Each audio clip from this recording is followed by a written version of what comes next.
बेटे +2 क्लास का chapter 7 indefinite इंटैग्रल्स ਉਹਦੀ एक्सरसाइज 7.1 NCERT ਦੀ बुक चों ਆਪਾਂ स्टार्ट करन जा रहे हैं। फर्स्ट क्वेश्चन है फाइंड द एंटी डेरीवेटिव और इंटैग्रल ऑफ साइन 2x। ਇਹਦੇ ਵਿੱਚ ਅਸੀਂ फाइंड आउट की करना है कि ਇਹ ਕਿਹਦਾ डेरीवेटिव है। We look for a function की ਇਹਦਾ मैथड है we look for a function whose derivative is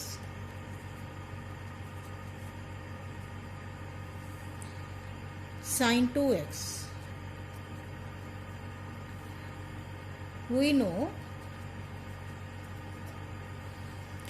sin 2x की दा डेरीवेटिव है। अगर आप cos 2x का डेरीवेटिव करिए with respect to x minus sine 2x into 2, but question दे विच सिर्फ साइन 2x है तो sine 2x is equal to -1/2 derivative of cos 2x।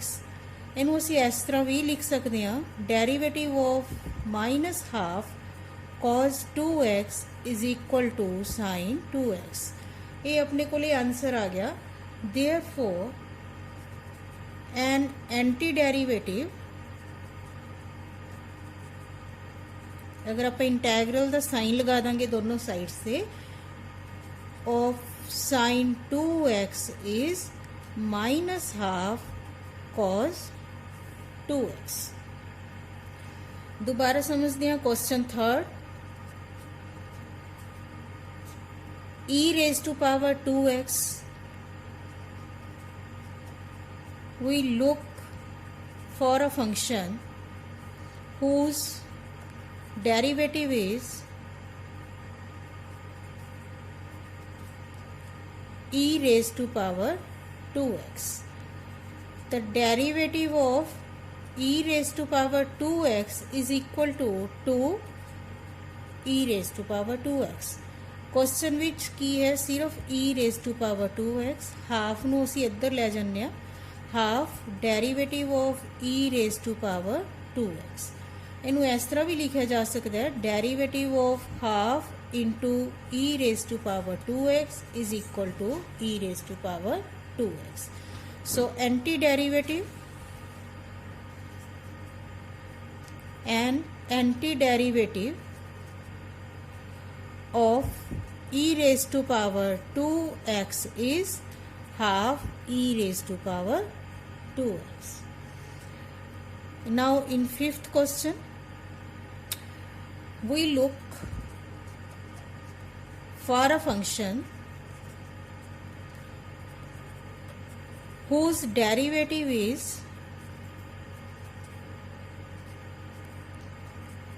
Sine 2x minus 4 e raised to power 3x। तो sine 2x बेटा ये आप first question कर चुके। साइन 2x का anti derivative -12 cos 2x, same procedure, दो क्वेश्चन है। और सैकेंड क्वेश्चन आप इत्थों हेल्प ले सकते हैं, e raised to power 2x सी, इत्थे e raised to power 3x है। तो अगर आप इहदा डेरीवेटिव देखिए साइन 2x का डेरीवेटिव की होगा जिदा आंसर डेरीवेटिव साइन 2x आवे d/dx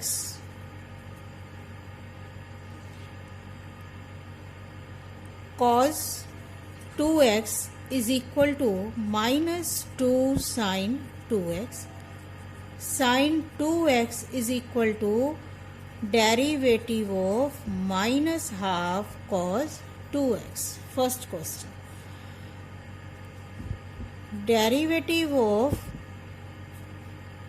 e raised to power 3x is equal to 3e raised to power 3x।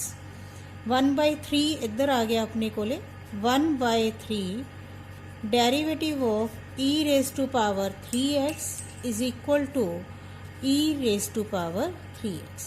But हुण इत्थे अपने को की है -4, तो -4 अगर आप इत्थे नाल लगा दिए -4 into 1/3 derivative of e raise to power 3x, तो इधरली साइड ते भी अटैच कर दिन्ने -4 ई रेस टू पावर 3x। ये डेरीवेटिव बेटा किहदा बन गया -4/3 ई रेस टू पावर 3x। तो ये दोनों का अपने को आंसर आ गया, इनू अटैच कर दो एंड एंटी डेरीवेटिव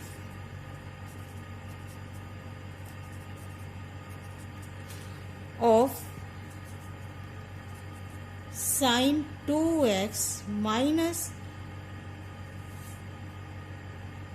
4 इत्थे लिख लें sine 2x minus 4 e 3x is sine 2x minus 4/3 e raised to power 3x. That is our required answer.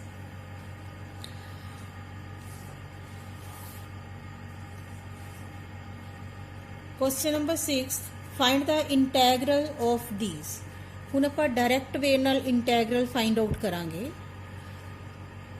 दो टर्म्स हैं f(x) प्लस g(x), तो इन्होंने आप सैपरेट करके लिख सकते हैं 4e3x dx plus 1 into dx। दोनों नू इंटैग्रल का अलग अलग साइन असी लिख लिया। 4 common e raise to power 3x, e(x) का इंटीग्रेशन e(x) ही हुंदा है, तो e3x का इंटीग्रेशन e3x।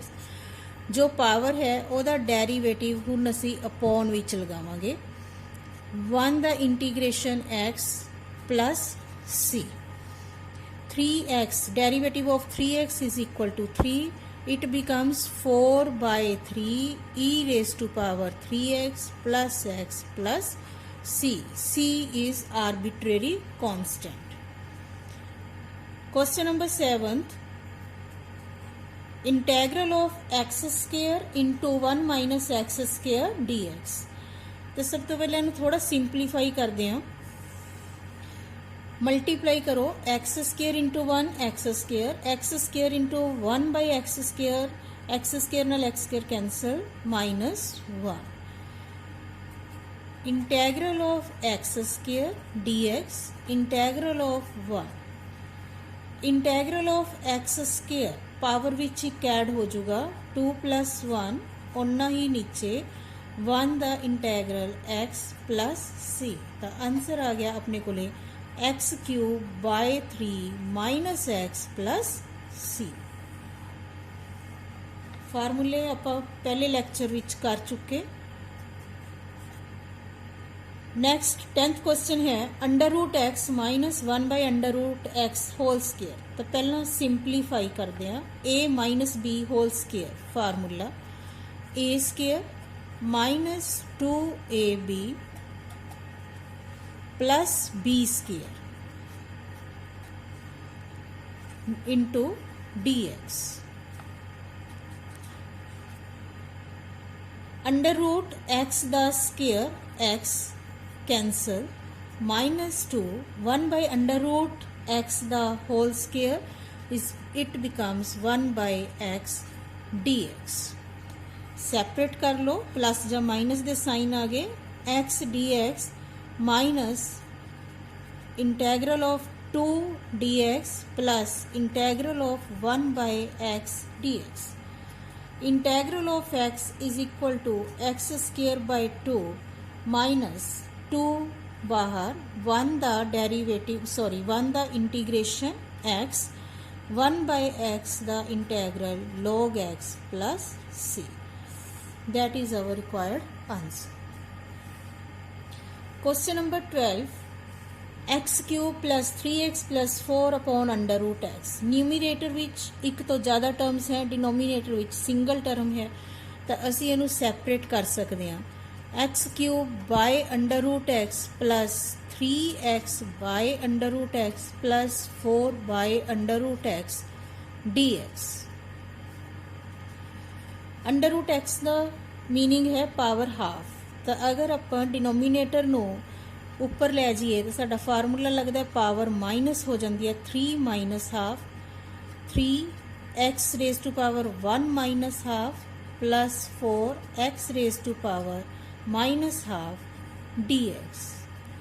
इनू बेटा सॉल्व करांगे तो 6 minus 1 that is 5/2 plus 3x raised to power minus 1/2 plus 4x raised to power 1 minus 1/2 plus 1/2 4x raised to power minus half dx।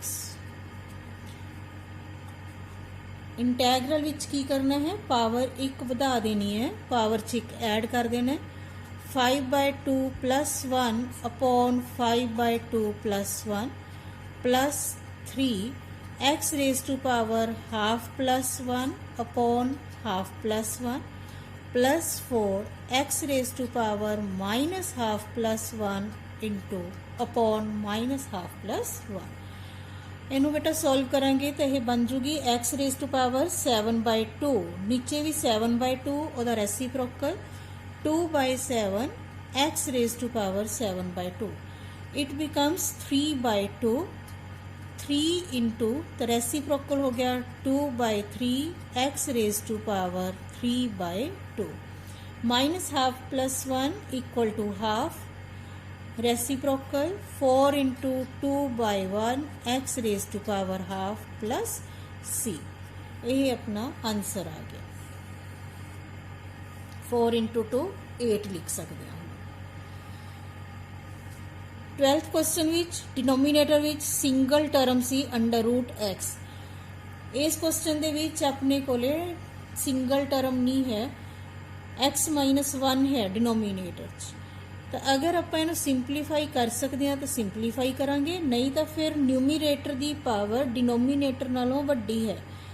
If the power of numerator is greater than the denominator then use division. तो ये दो method है, divide करके भी कर सकते हो और ये फैक्टर्स बना के भी कर सकते हो। फर्स्ट 2 टर्म्स दे विचों x² common then x-1, last 2 terms दे विचों 1 common x-1 upon x-1। Factors बन गए x² plus 1 x-1 upon x-1 dx, cancel। Now it becomes a simple question, x² plus 1 into dx। x², the integral x cube by 3, 1 the integral x plus c, c is arbitrary constant। यही अपने को answer आ गया। 15th question लेने next अपा √x ਨੂੰ ਅਸੀਂ ਲਿਖ ਸਕਦੇ ਹਾਂ x raised to power half into 3x² plus 2x plus 3 dx। तो ਹੁਣ बेटा ਇੱਥੇ ਮਲਟੀਪਲਾਈ ਹੋ ਸਕਦੀ ਹੈ, ਮਲਟੀਪਲਾਈ ਕਰਦੇ ਹਾਂ, ਜਦੋਂ ਮਲਟੀਪਲਾਈ ਕਰਦੇ ਹਾਂ ਤਾਂ ਉਦੋਂ ਆਪਣੇ ਕੋਲੇ ਪਾਵਰਸ ਐਡ ਹੋ ਜਾਂਦੀਆਂ 3x² plus half plus 2x raised to power 1 plus half plus 3x raised to power half multiply कर लो। मल्टीप्लाई करके इनू सॉल्व करांगे तो 3x raised to power 5/2 plus 2x raised to power 3/2 plus 3x raised to power half dx। Simple question बन गया।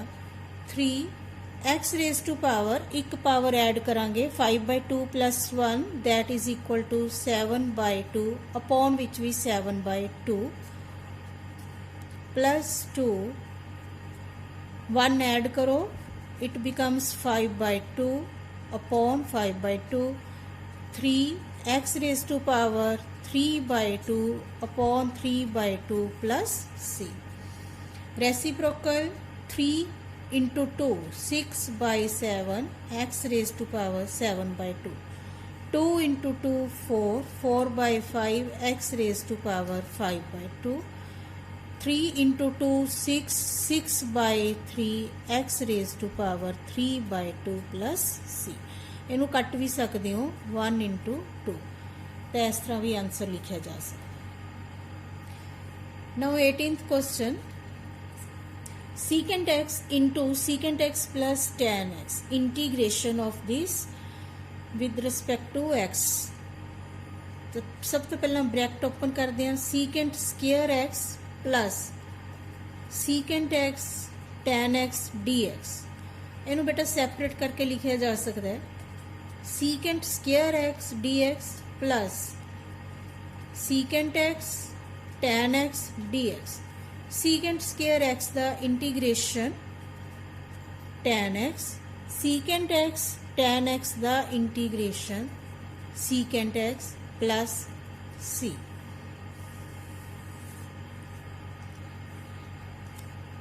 next question number 19th, secant square x upon cosecant square x dx।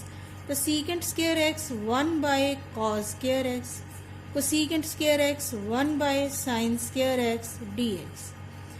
Reciprocal 1 by cos square x into sin square x by 1 dx। sin square by cos square, it becomes tan x, tan square x। tan square x dx ਦਾ ਕੋਈ integration ਨਹੀਂ ਹੁੰਦਾ, ਤਾਂ ਆਪਾਂ ਇਹਨੂੰ ਫਾਰਮੂਲੇ ਵਿੱਚ break ਕਰਦੇ ਹਾਂ।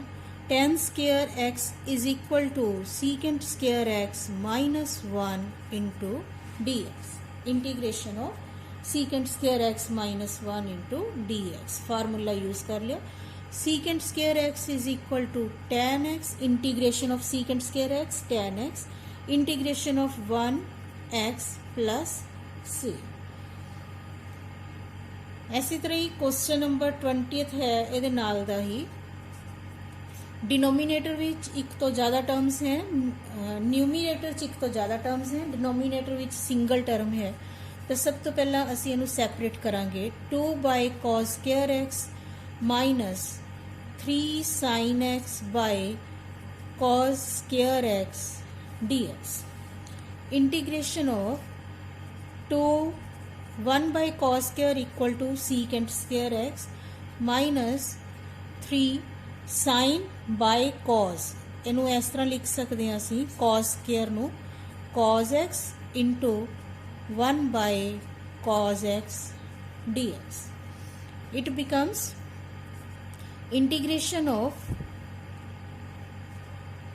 2 secant square x minus 3 tan x into 1 by cos secant x dx। Integration of secant square tan 2 as it is, it becomes tan x minus 3 as it is, integration of tan x into secant x or secant into tan is equal to secant x plus c। That is our required answer। Question number 22nd, if derivative of fx is equal to 4x cube minus 3 by x raised to power 4 such that f2 is equal to 0, then fx is equal to, ये derivative दिता हुआ बेटा, तो असी function लभना है कि derivative केड़ी चीज़ दा है, वो वाली टर्म केड़ी है। तो जिस तरह असी फर्स्ट क्वेश्चन किया सी, बिल्कुल as it is, derivative of fx is equal to 4x cube minus 3 by x4 given। now taking integration of this, नाल असी dx लगानी हुन्ने आ। इसी तरह ही इधरली साइड ते भी इंटीग्रेशन का साइन लै लो नाल dx। तो ये एंटी डेरिवेटिव है, ये कैंसल हो गया, integrational derivative, it becomes f x 4 as it is x cube the integration x4 by 4 minus 3 integration of x raise to power minus 4 upon विच है। तो इनू अगर आप साइड चेंज कर दी ऊपर ले जाइए तो पावर माइनस विच हो चुकी। F x is equal to 4 नल 4 cancel, x4 minus 3 x raise to power minus 4 plus 1 upon minus 4 plus 1 plus C. Fx is equal to x raised to power 4 minus 4 plus 1 minus 3 minus into minus plus 3 upon 3 x raised to power minus 3 plus c. It becomes x raised to power 4 cancel 1 by x cube plus c.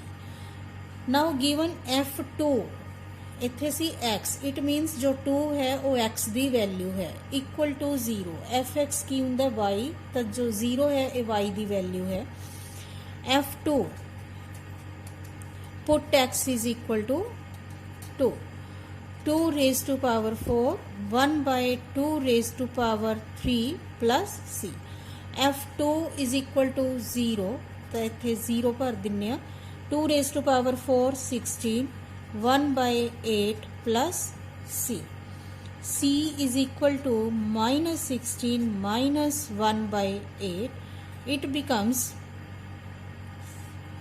LCM 8 minus 128 minus 1. c is equal to minus 129 by 8. f2 is equal to 0. तो C ਦੀ value ਇੱਥੇ ਆਪਾਂ ਬੇਟਾ ਇਸ step ਦੇ ਵਿੱਚ fill ਕਰ ਦਿੰਨੇ ਆ. ਪੁੱਟ ਇਨ 1 fx is equal to x raised to power 4 plus 1 by x cube minus 129 by 8. That is our required answer, and option 1A is true. Option A. ਜਿਹੜੇ ਇਸ ਐਕਸਰਸਾਈਜ਼ ਦੇ ਬਾਕੀ ਕੁਐਸਚਨ ਰਹਿ ਗਏ ਬੇਟੇ ਉਹ ਤੁਸੀਂ ਆਪਣੇ ਆਪ ਹੁਣ ਟਰਾਈ ਕਰੋ. I hope you all understand this exercise. Thank you.